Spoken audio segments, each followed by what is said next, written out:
My name is Gait Sira, and I claim that Jesus never fulfilled the Messianic prophecies. I'm here to tell you why that's not such a crazy claim. Today, I'll be going over this comment. There are only a few ways that a virgin mother can give birth to a male child. For example, there's the in vitro fertilization and the old solo cup method. But it's statistically impossible to give birth to a human male without insemination. If you ever seen the show Jane the Virgin, you know exactly what I'm talking about.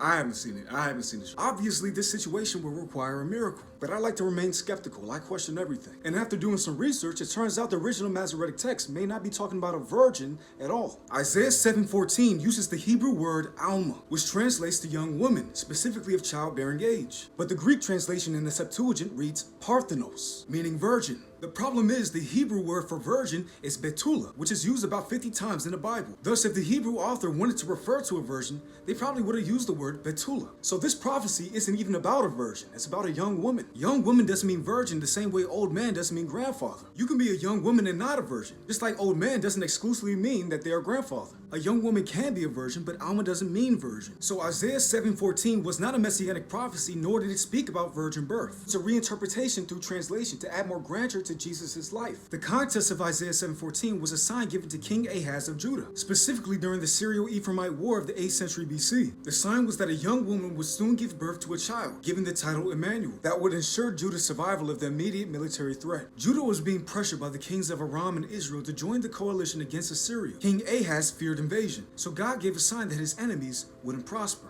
This wasn't a prophecy about Jesus coming centuries later. This was a prophecy about a child being born in King Ahaz's lifetime. Behold, the young woman is with child, so it's safe to say that she will soon give birth. It only takes 8 to 9 months, and there's no talk of miraculous virgin birth in sight. Jesus was born 700 years later, so it can't be talking about him. So was King Ahaz expecting the Messiah in his lifetime? Well, historically, no. Emmanuel is a title given to Jesus, but if it's not talking about him, who will we talking about? Emmanuel, meaning God with us, was probably referring to Ahaz's child, or the child of Isaiah. It's also important to note that in the 8th century, Messiah did not mean a cosmic savior, but a reigning king or high priest. The idea that the Messiah would be a savior came during the Babylonian exile in the Second Temple period. Historically, Ahaz wasn't waiting for the Messiah, but deliverance from his enemies. He expected reassurance that Judah wouldn't be destroyed, and that God will be with him during this crisis. Thus Emmanuel. And yes, Emmanuel did arrive, most likely as Ahaz's son, Hezekiah, or the prophet Isaiah's son. Ahaz was said to be a wicked king, but Hezekiah was said to be a righteous ruler. He ultimately trusted in God and did many great things. He successfully defended Jerusalem from the Assyrian siege, fulfilling Isaiah's sign.